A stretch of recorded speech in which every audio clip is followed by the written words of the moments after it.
Welcome to Backwater Casting. I'm your host, Rick Greene. Today we got the pleasure of fishing with Mike Holland. He's New Brunswick's Minister of Energy and Resource Development. We're on Spednick Lake. We were hoping for a great day, but Mother Nature is not being very cooperative. That's probably a fish sitting right there too, right on that corner. Give it a couple of jerks, let it sit for a minute. So that was interesting. So Mike and I have been fishing spinnerbaits, which made sense up here in this wind, and the first cast of that little jackall bait put one in the boat. So we're being very careful up here because we're getting knocked around pretty bad by the wind, and there's a bunch of rocks up here. There's two fish under me right now. Oh, big. Hey, it's bigger than what I got on right now, which is nothing. Oh, that's a big white it's a perch. big whitey. Big white perch. Look at that. Multi-species show. Yep. But you know what? If they're around, the bass are, because they eat the small ones. Yep. I'd like to catch the bass that could eat that one, but they eat the small ones. That fellow would have been a nice two-piece fish and chip. I bet you he would, yeah. Lunch.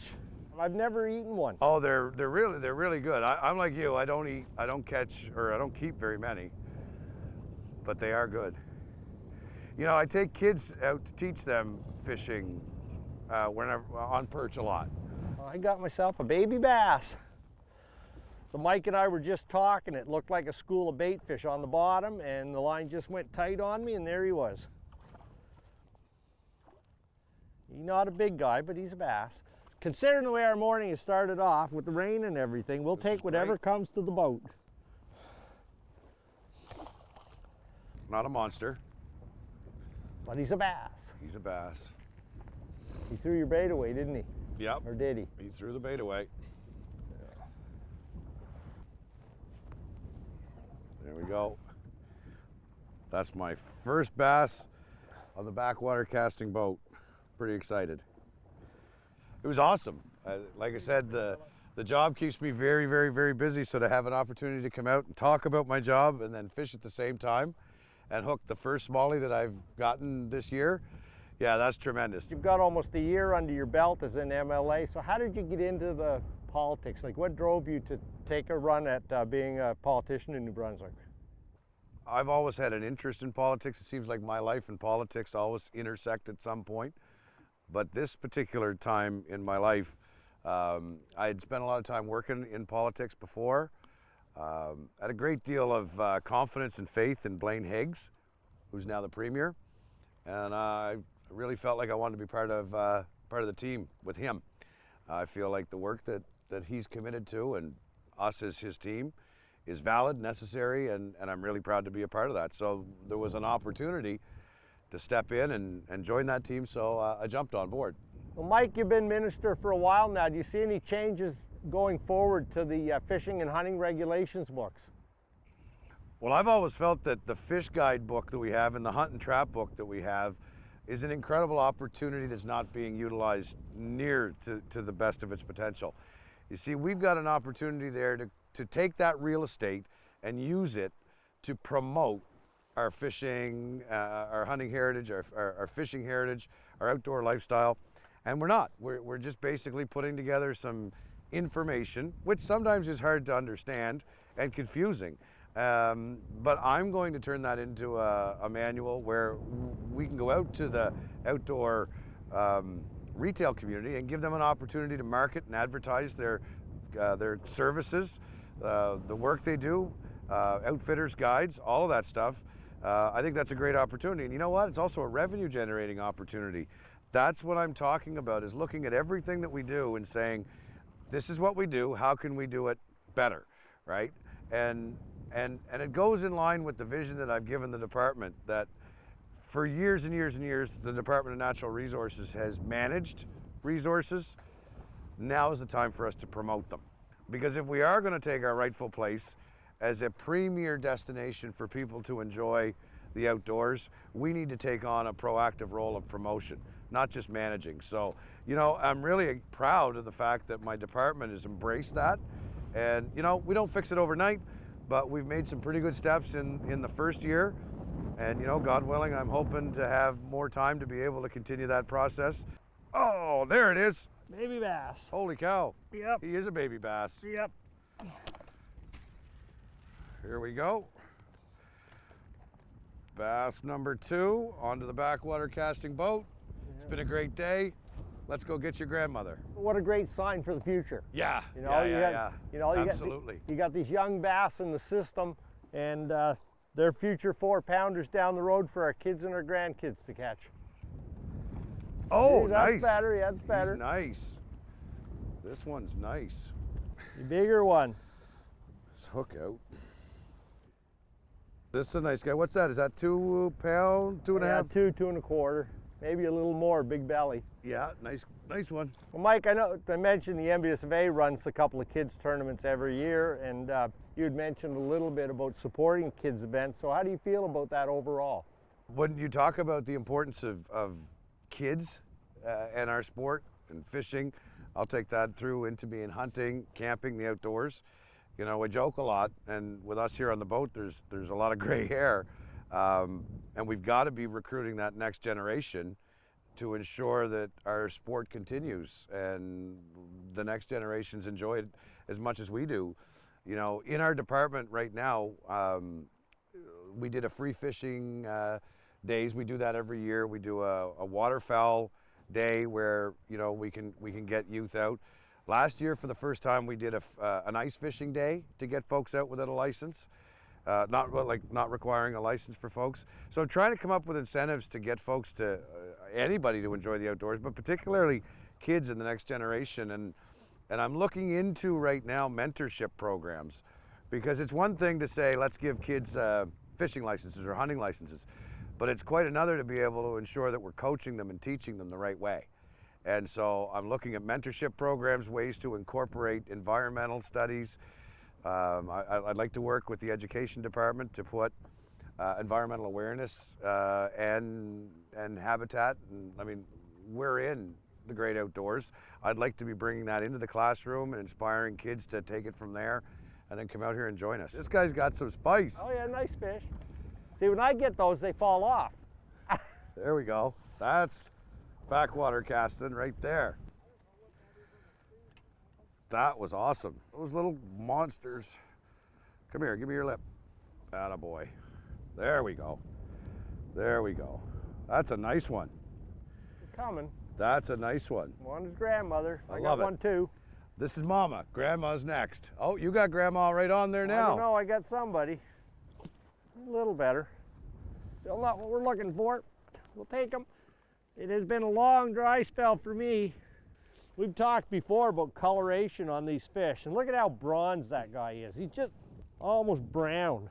Mike, you'd mentioned a mentorship program for the kids, which is a fantastic idea. So why don't you tell us a little bit about that?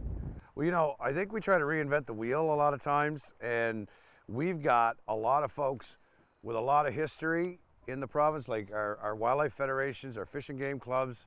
There's a lot of groups who very much would like to see youth get engaged. And, you know, part of my job as the minister is to coordinate those efforts and to bring those groups together with government to create these mentorship programs, because the mentors are out there already. It's just a matter of us, me as a minister, coordinating and connecting these people so that there's curriculum, so that there's a variety of different things. Because it's very important, if we don't start getting more of our youth out, you know, the sport will die with us. And I mean, I'm concerned, as many are, when we discuss millennials and their insulated nature and how they don't embrace, you know, the outdoors, however they embrace technology. And I think that if we lose the opportunity to bring this generation back into the outdoors, boys, I don't want to think of how long it'll take us to get kids back. My generation, you know, we're busy. We got busy with kids, and then we wanted bass boats, but we didn't buy them. So it's up to us to cultivate that mindset of it's our responsibility to mentor and bring the next generation back out into the outdoors. I've got 2 fish high in the water column, so I'm just going to try and drop this little bait down through and see if they'll follow it down. I'm coming up through too. Yeah, it's hard to get suspended fish unless you can hold the boat right on them, count yourself down. I got it, you can see him going down on the screen. Yeah, I got the mark on the Lawrence where he went down. Nice. He threw the bait right in the boat. That will hold that spot on the screen. That's that fish going down. Look at that one. Bait. Biggest one yet. Biggest one of the day. This is kind of neat. We were just talking, and I saw those fish on the screen suspended down at about 15 feet. And I brought the drop shot up and I dropped it right straight down. And you can see on the Lawrence that was the fish. And there he goes to the bottom after that drop shot, and we caught him. Nice. Size? Well, a little smaller than that last one. Yeah. Another one under the boat. I'm just trying to stay here. I got another fish right under the boat. There you go. There we go. Love it. Oh, there we go. Another nice one. I'm having some great day out here at Spednick Lake, let me tell you. Weather's not the greatest, but the fishing's awesome. Well, Mike, it'd be a big move going from Miramichi City down to Albert County. So how'd you find that transition? I grew up in Miramichi, grew up on a beef farm outside of town, and grew up there until I was through high school, and then off to make your fame and fortune. I made it as far as Moncton, and then moved into Riverview, into Albert County. And I really felt like that wasn't much of a transition because I've always enjoyed catching fish. We'll have to, oh no, he's off. As I was saying, having grown up in rural Miramichi, I really liked being very close to rural Albert County. I've been down there now for the last 30 years. A lot of similarities to home, but a lot of uniqueness too, being on that Fundy coast. And you got everything from farming areas all the way down into Alma, where you've got some of the best lobster fishing and coastal communities around, right beside Hopewell Rocks, Fundy Park, Cape and Rage.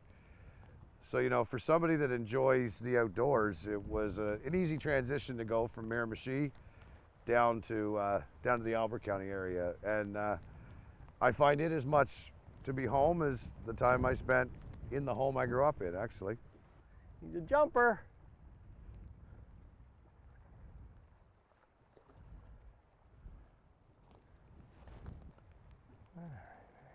Yeah, they're just so brown today. There's no barring on them or anything, just brown. Dark old gray day. Come on, big guy, come on. Yes. Good one? It's yeah, a good not one. Not bad. It's a good one. Love it. Oh, the line's slipping through my hands.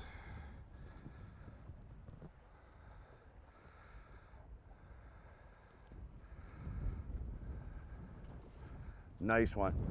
Another nice fat-bellied smallie. Wow. The other one under the boat.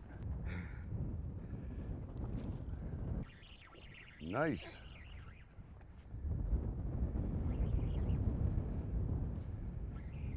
That's hard to believe, that little wee SK Pop Grande from Jackal. And these waves and stuff, that fish just come up and suck that right under. Work this area a bit and see if we got any brothers. Nope.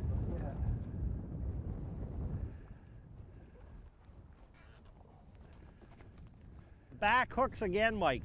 That's what's going on. Yeah, look at that. Well, yeah. He probably had the belly. That one come around, smacked him in the gill. Yeah. One of them old brown fish again. So what happened on that one is he hit that little top water, and he must have hit the belly hook first, and the hook come out, but the back ones had swung around and caught him on the outside of the gill plate. So I caught him, even though the hook had fallen out of his mouth. Sharp hooks, that's the answer.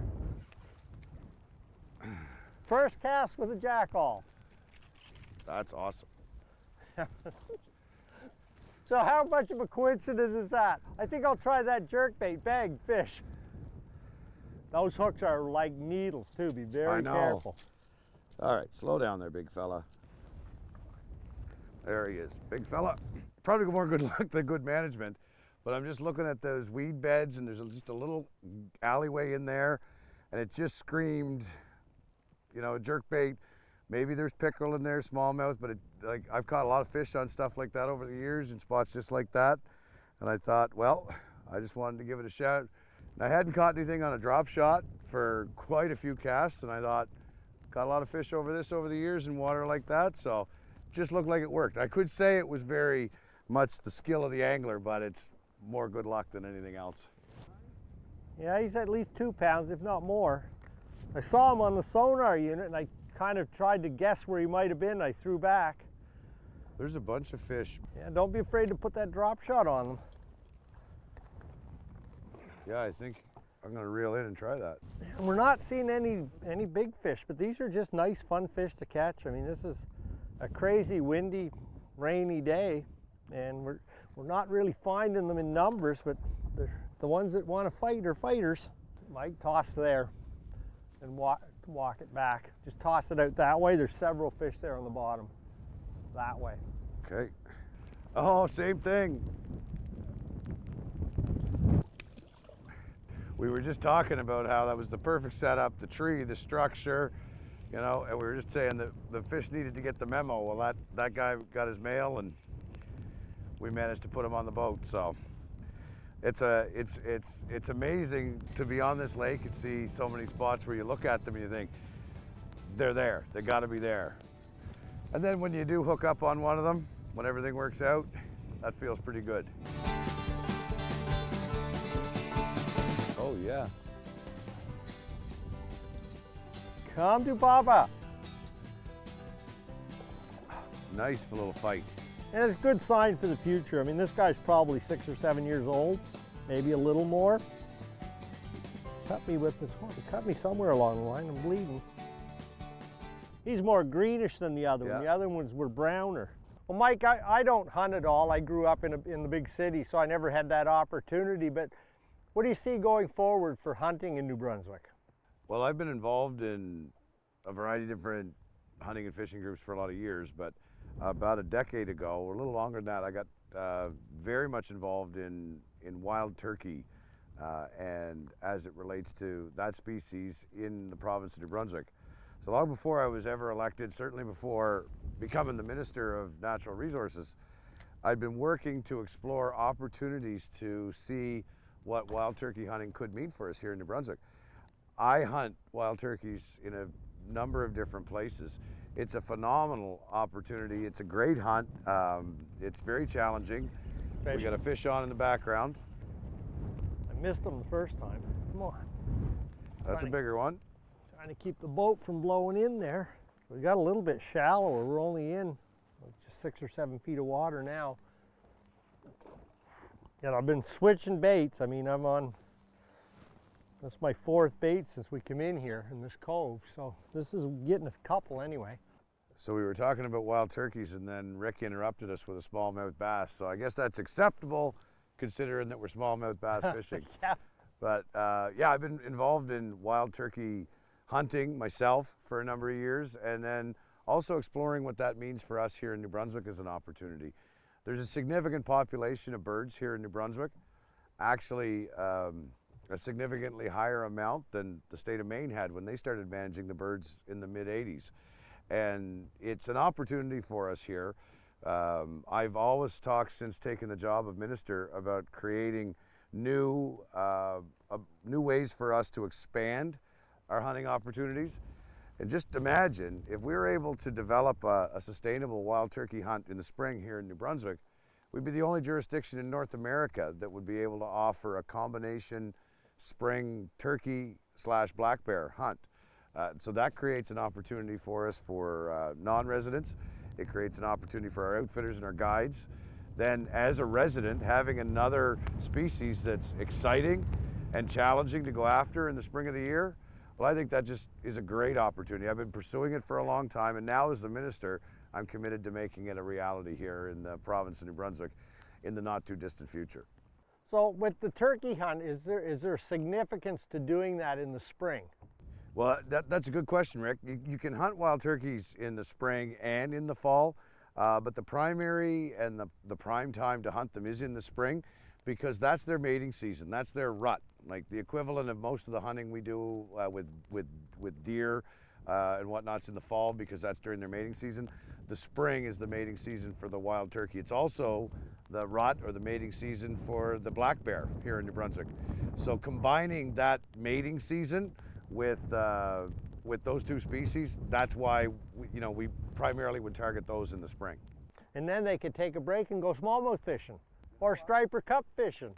And you make a good point, because that's what New Brunswick has to offer, is such a multi-species opportunity, land or sea.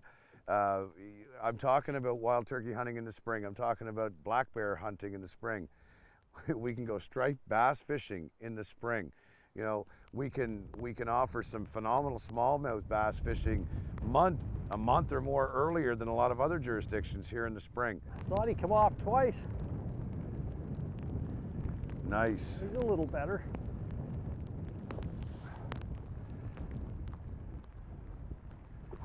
Oh. Come on.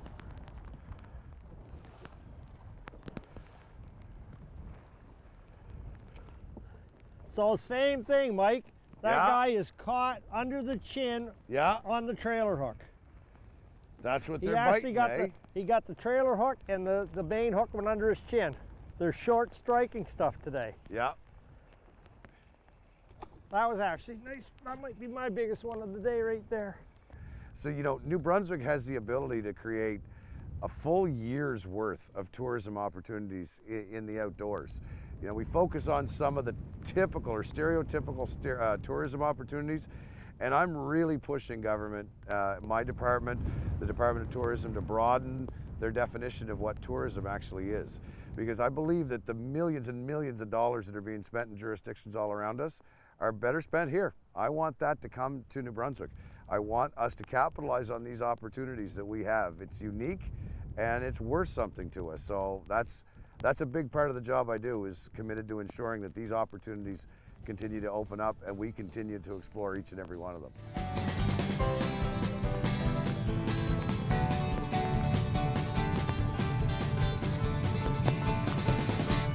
Well, folks, it's been a real pleasure for me today.